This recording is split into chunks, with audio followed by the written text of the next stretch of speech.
Hello and good morning. I'm on day 3 of my YouTube. So again, I've got up nice and early. I've meditated. I've done some journaling, and I've kind of had a quite a pleasant, lovely little morning. And now I'm on my day 3. So I feel motivated and I'm going to do this. I wasn't really sure what I was going to talk about on my day 3. Obviously, I've hit a wall already, maybe a little bit, but I was thinking about this concept of help that exists, and helping other people, and having other people help us. And it's because I find it very difficult to ask for help. I have this kind of like really weird thing about myself that maybe I don't feel like I'm worthy because I've not had when I've really needed help, it's not really come my way in the way that I've kind of wanted it to in many respects. But I know I have a trauma response, and my trauma response comes from something that happened to me when I was very young. And asking for help is really difficult. So, because I think I have to do it on my own. So, because of that reason, whenever help comes along, it kind of always falls a bit short, or something happens where it doesn't actually materialize in the context, maybe that I required it in some ways. So I've really been thinking about this help, this concept of help, and how we help others and how others offer to help us.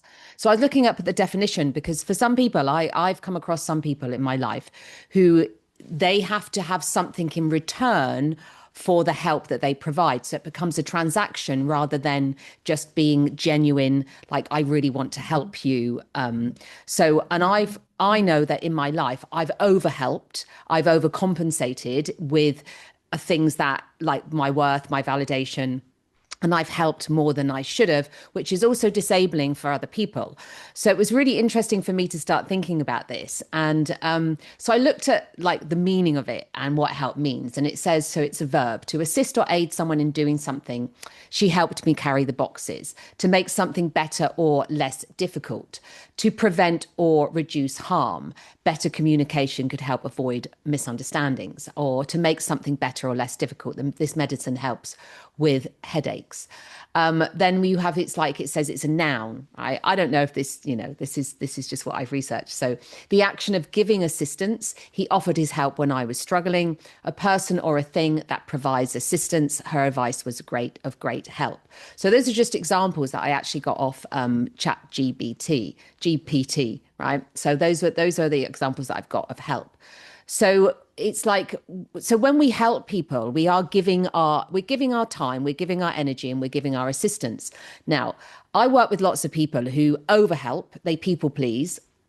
And what happens is that they then don't leave themselves enough time to do anything else, right? So there's also this, it's the validation thing.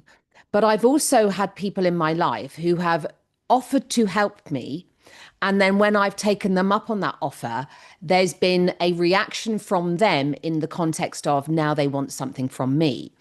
And that's very difficult to deal with, because what that makes me then do is kind of withdraw back from ever asking for help again.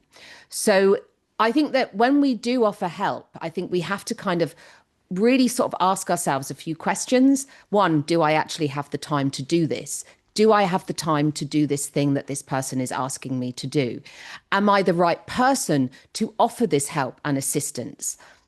Am I doing this because I'm doing it to get validation, or am I doing it because I genuinely want to help and I genuinely can help? Because I think that sometimes when we offer to help and it crosses a line into some kind of transaction, or you think because I've helped you, you have to get something in return, that is not genuine help, care, or assistant, or compassionate help. I think compassionate help. So I think we have to be very careful when we do offer our help or our assistance with something, that it's not something we're doing to play into our ego, that it's not something we're doing because we want something in return for doing that, where we're actually genuinely doing it. So if somebody acts or expects a payment from offering help, or they act resentful, that's not help. That's kind of trading and transaction, rather than I'm helping you because I care about you and I want to genuinely help you.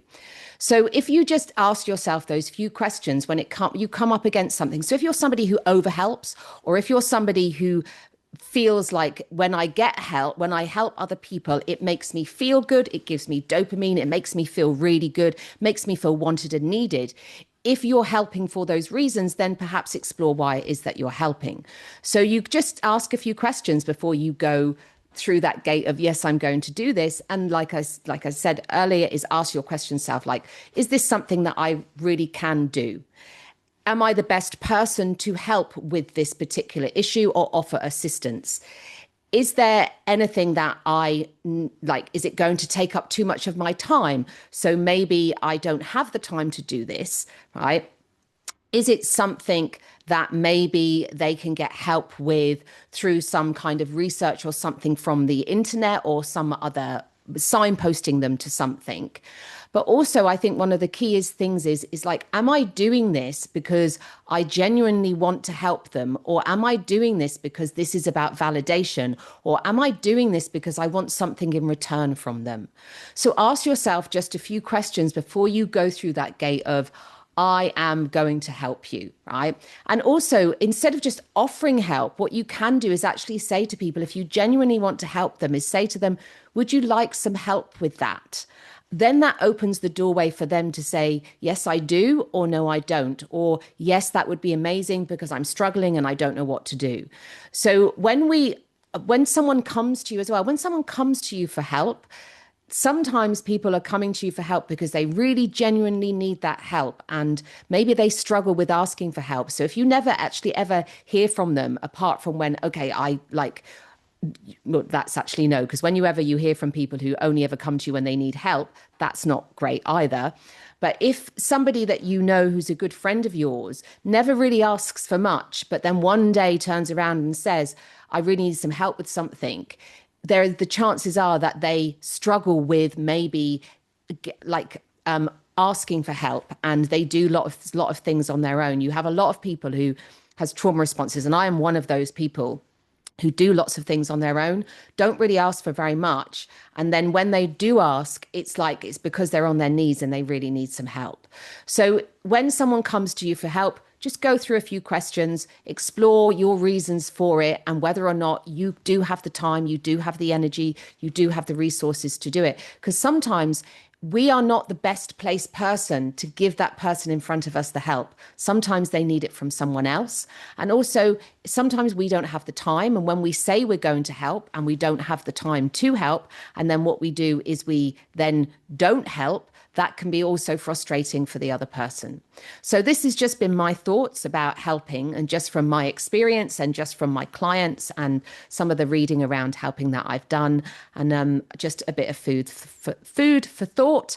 And on that note of food, I'm going to go off and I'm going to go and get my breakfast again. So have an amazing day, and I will see you on day 4.